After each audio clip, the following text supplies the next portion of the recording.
Ini dalilnya semua kita sudah tahu tentunya, surah Al-Asr. Nah, ini semua insya Allah umat Islam hafal karena pendeknya surah ini ya.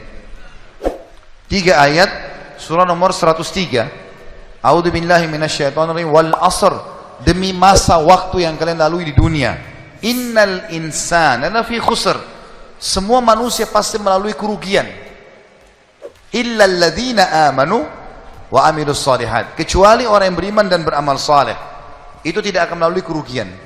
Allah akan berikan dia jalan keluar dari masalahnya, dan kalaupun sampai ada sesuatu masalah atau program atau proyek dia tidak dapat, berarti baik buat dia. Pasti itu, tidak mungkin tidak. Allah selamatkan dia. Wa tawasaw bil haqqi wa tawasaw bis sabr. Maka saling mewasiatkanlah kebaikan ini dan kebenaran ini, dan saling mewasiatkanlah agar sabar selama hidup di dunia, karena kalian akan menuju ke akhirat. Saya kasih contoh teman-teman, ada satu doktor ngajar di Ummul Qura, Dr. Muhammad, semoga Allah jaga beliau. Saya pernah mendengarkan salah satu kaset ceramahnya luar biasa gitu. Dia kasih contoh, dia bilang ada seseorang, jazakallah khair, ada seseorang di Saudi, teman dia, salehnya luar biasa ibadahnya. Dia bilang, sholat malamnya gak kehilangan, sholat 5 waktu selalu on time, selalu menjaga istiqomah di jalan Allah, halal-halal, haram-haram. Satu waktu dia lamar seorang wanita dan diterima lamarannya. Pada saat sudah mau menikah, gitu kan, kurang lebih ditentukan jadwal, kalau saya tidak salah itu 3 bulan dari waktu itu akan menikah. 2 bulan atau 1 bulan sebelum pernikahan, tiba-tiba perempuan ini batalin pernikahan. Tiba-tiba batal pernikahan, nggak jadi nikah. Laki-laki ini bertanya kepada calon mertuanya, ada apa? Saya juga nggak tahu. Ditanya perempuan ini oleh orang tuanya, kenapa nak? Malu keluarga? Enggak, pokoknya saya nggak mau nikah sama laki-laki ini. Bersikeras si perempuan tidak mau nikah. Kata Dr. Muhammad, dia bilang, saya setiap kali ketemu sama teman saya ini, teman saya selalu berdoa. Saya dengar doanya, ya Allah kembalikan wanita ini pada saya suka sama dia. Luar biasa merengeknya sama Allah, gitu kan. Dan saya saking kesian sama dia, sampai saya mengatakan, ya Allah kabulkan buat dia. Luar biasa dia mohonnya sama Allah. Tapi uniknya kata Dr. Muhammad, enggak dikabulkan, enggak dikasih sama Allah. Sampai tiba hari H pernikahan yang ditentukan tanggalnya, perempuan ini akhirnya memang dia tunggu waktu itu, ada laki-laki lain lamar, diterima sama dia. Diterima pada saat itu. Diterima lamaran laki-laki baru.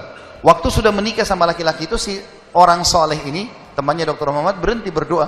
Sudah selesai, jadi istrinya orang, nggak boleh kita doa lagi kan.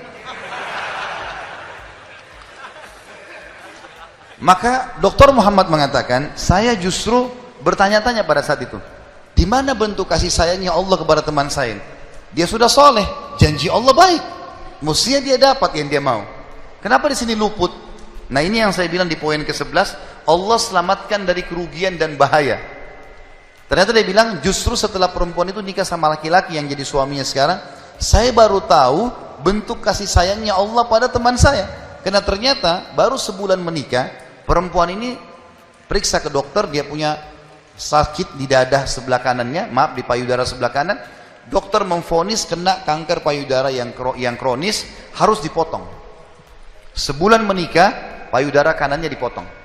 Bulan kedua, kanker itu sudah menyebar ke payudara kiri dan dipotong dua-duanya dalam 2 bulan pernikahan. Bulan ketiga, ini kejadian nyata. Bulan ketiga, ternyata perempuan ini punya masalah di urat saraf di bagian otak belakangnya, sehingga membuat kedua matanya buta.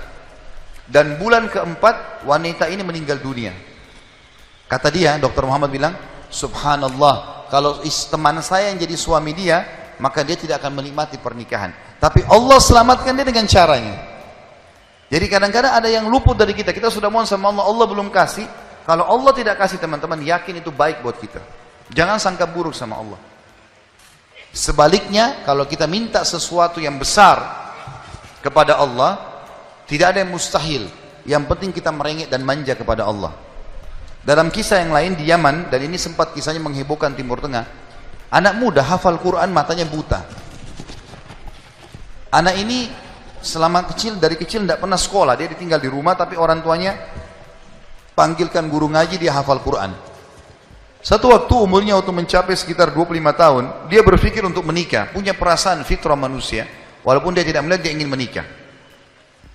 Setiap kali dia bicara sama ayahnya masalah pernikahan, ayahnya bilang, nak, siapa yang mau menikah sama kamu? Nggak ada kerjaan, matamu buta, gitu kan? Kalau misalnya ada orang yang simpatik, baru kita bukain pintu itu. Anaknya selalu merasa terpukul. Apa yang terjadi? Dia berdoa sama Allah. Dalam kisah ini dikatakan, dia cerita tentang dirinya, dia bilang, saya berdoa selama sebulan. Sebulan penuh berdoa. Mohon-mohon sama Allah. Kasih ya Allah, nikahkan saya. Dan doanya begini, ya Allah, karuniakan saya wanita yang paling cantik di Yaman, yang paling pintar, yang paling kaya. Begitu doanya. Saya sengaja datangkan contoh pernikahan supaya tidak ngantuk ini. Langsung melotot matanya laki-laki di sini. Tapi memang kisah nyata terjadi seperti itu. Maka teman-teman sekalian, di hari ke-30 dari doanya, sebulan dia berdoa, dia mimpi, ada orang datang dalam mimpinya mengatakan begini, hai anak muda, jodohmu namanya Fulana binti Fulana. Disebut nama perempuan itu. Ayahnya bernama Fulan bin Fulan. Itu tokoh masyarakat di kampung sebelah, di kota sebelah. Besok datanglah lamar. Begitu mimpinya dia. Dia bangun, kaget. Dia sholat tahajud, kemudian dia sholat subuh. Habis sholat subuh dia ikut ke masjid. Buta matanya pergi sama ayahnya ke masjid. Pulang dari sholat subuh dia bilang sama ayahnya, ayah, ada enggak kota di sebelah kita ini namanya kota ini? Kata ayahnya, ada. Ada enggak orang namanya Fulan bin Fulan, tokoh di situ? Kata ayahnya, ada. Ini dalam mimpi disebut ini. Dia enggak tahu kota itu, dia enggak tahu orang itu.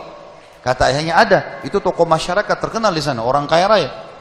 Ada enggak anaknya namanya Fulana binti Fulana? Kata ayahnya, ada. Kata dia, lamarin buat saya ya. Kata ayahnya, apa kau sadar yang kau ucapin? Perempuan ini terkenal karena cantiknya, kayahnya, pintarnya. Laki-laki kalau datang ditolak-tolakin sama dia. Kamu gak ada sekolah, buta mata, kita juga orang pas-pasan. Dia bilang, ayah, saya mimpi begini. Dari mana saya tahu nama kota itu? Saya nggak pernah tahu. Dari mana saya tahu namanya, nama anaknya? Ini mimpi, suruh saya lamar hari ini. Ayah bilang, baiklah kalau gitu. Kita coba, tapi pertaruhkan nama keluarga ini. Bisa diterima, bisa ditolak. Dia bilang, pergilah ke sana. Disambut, diterima oleh orang itu. Subhanallah, ini kisah nyata ya, menghebohkan Timur Tengah kisah ini. Luar biasa. Maka pada saat itu masuk ke dalam rumah, disambut dan segala macam. Tuan rumahnya tanya, iya ada keperluan apa? Dia bilang, ini anak saya buta matanya tapi hafal Quran, disebutkanlah kebaikan-kebaikannya. Entah kenapa dia minta melamar anak anda karena dia mimpi semalam. Anehnya si calon ayahnya si perempuan ini langsung bilang, saya terima lamarannya. Tiba-tiba kisah nyata begitu. Yang ayahnya si laki-laki bilang, kenapa anda spontan terima? Dia bilang, karena saya juga mimpi tadi malam. Loh, kisah nyata. Dia bilang, saya juga mimpi tadi malam, kalau hari ini akan datang anak mantu saya, namanya nama anakmu ini. Cirinya dia. Matanya buta, hafal Quran, dari kampung sebelah kota kamu. Begitu mimpinya, luar biasa nih. Maka dia bilang, ayahnya bilang, tapi saya tidak tahu. Ini kan pagi-pagi, tadi habis sholat subuh, siap-siap datang. Dia bilang, saya belum, kata ayahnya perempuan ini, saya belum tanya anak saya. Tergantung, anak saya terima ya sudah, kalau enggak ya enggak. Kata mereka, baiklah. Masuklah si ayah ke kamar anak perempuannya. Ini ayahnya ini sudah biasa, begitu ditanya, nak ada yang minta, saya nggak mau. Sudah biasa, nolak. Kata dia, nak, dari kampung sebelah, kota ini, kampung ini ada si Fulan, matanya buta, mau melamar kamu. Anak perempuan itu bilang apa? Ayah nikahkan saya. Terima lamarannya. Kata ayahnya, bagaimana? Kau belum lihat orangnya? Dia bilang, tadi malam saya mimpi. Kisah nyata loh. Si perempuan itu mimpi. Mengatakan akan datang jodohmu besok, namanya Fulana bin Fulan, dari negeri kota sebelah, buta matanya, hafal Quran, terima lamarannya, karena itu suami terbaik. Menikah gara-gara itu. Makanya sahabat dalam berdoa. Kita ini kadang-kadang atau antum ini sering berdoa, baru 2 kali sudah ngomel sama Allah. Sebulan orang berdoa, beberapa hari, sabar. Jadi minta sama Allah tidak ada yang mustahil. Gitu kan? Satu sisi yang lain, kalau kita sudah minta Allah belum kasih, berarti bukan Allah benci sama kita, justru Allah mau selamatkan kita, sebagaimana kisah tadi wanita yang buta itu. Ini namanya contoh orang selamat dari kerugian. Allah selamatkan dengan caranya. Masuk dalam semua lini teman-teman ya, proyek yang kita dapatkan dan semuanya ini termasuk kebaikan.